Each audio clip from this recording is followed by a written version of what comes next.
Good day to you and welcome. My name is Bill Stark. Hi, I'm Tim Fenbert. We enjoy each week providing these leadership lessons, these videos to you from time to time. And for the next few weeks, we're going to be focusing on a number of leadership styles, different ways that you might lead as a leader. And we're going to be talking about these leadership styles in the context of some of their good attributes and some of the attributes about these leadership styles that you probably want to stay away from or maybe work on a bit. And so the leadership style we're going to talk about today is the autocratic leadership styles. Autocratic. You may have heard of this leadership style before. It's a kind of command and control leadership style. It's probably the most unpopular leadership style because it's sort of brash, sort of in your face style. And so that's what we're going to be talking about today, and kind of unpack that a little bit for you and give you some insights into that leadership style. Bill, there are some hallmarks of autocratic leaders, some things that really associate themselves with autocratic leaders. They're typically the one in control. They don't typically seek a lot of input from others on their team. They may have lieutenants and people that are in their command and control, but they are making all the decision and rarely seek input. The other characteristic is they tend to not develop their people as much. They're really focused about the task, the results associated with what the work is to get done, and they'll get it done however they need to get it done. You know, being an autocratic leader, probably the highest value of being an autocratic leader is that when there's an urgency, when there's a need for action, decisive action, an autocratic leader is really a great leader because they can stand up and they can take the punches and they can make the decisions and guide the team in an urgent moment, in a moment of crisis even. So you think about a fire department, a police department, on those incidents where they're out in some sort of command and control environment, a wreck, a car wreck, or a shooting.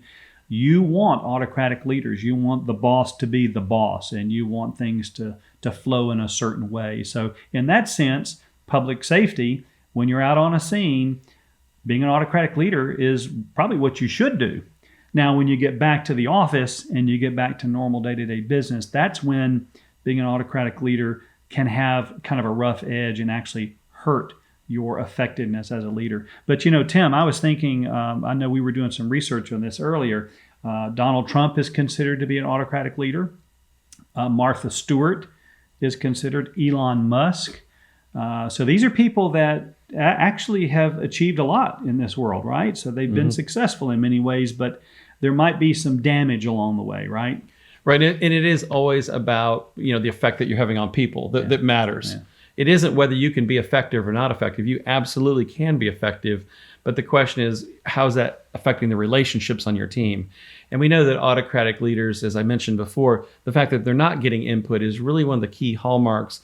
And one of the things that when you are an autocratic leader, when you need to be an autocratic leader, just be aware that you might be alienating your team members by not getting that input, which can be really important. And we mentioned before that also it's about results and action. And I heard that in a lot that you were saying. And we can kind of relate that to our DISC style, that dominant driver style, who really gets their energy from seeing things getting done, results happening, progress.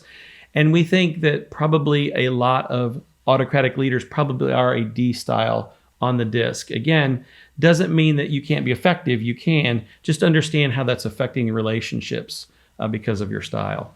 Yeah, and I think that's kind of the warning, I would say, right? The takeaway, sort of the bottom line, is that as an autocratic leader, we want to just encourage you to pause and listen to your employees from time to time. Hear what they have to say.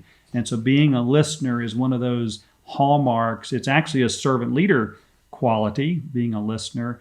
And as an autocratic leader, we just want to encourage you. You probably need to pick up that part of listening. What else, Tim, would you say for the autocratic leader? Well, I think the big thing is the development, the people development side. It's just when you're so focused on results, sometimes you're not focused on the people that are doing things. And remember, as leaders, one of our key responsibilities is to develop our people. And I think that's an area that autocratic leaders, and even us that aren't autocratic, when we are being autocratic, because the situation requires it, what's the effect on our team? And are we continuing to develop our teams so we can get the most out of them? Because at the end of the day, it's about getting things done through other people. Yeah. And I think about, though, also, Tim, employee input. People want to be heard and they want to be valued.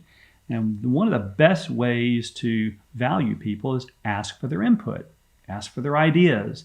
And again, this is a hard thing probably for an autocratic leader to do, but listening and asking for input and developing your team members. These are really 3 terrific takeaways. If you're an autocratic leader and you struggle in this area a little bit, we'd really encourage you to consider those 3 points. Thank you so much for your time in listening to this video about leadership styles, and particularly an autocratic leader.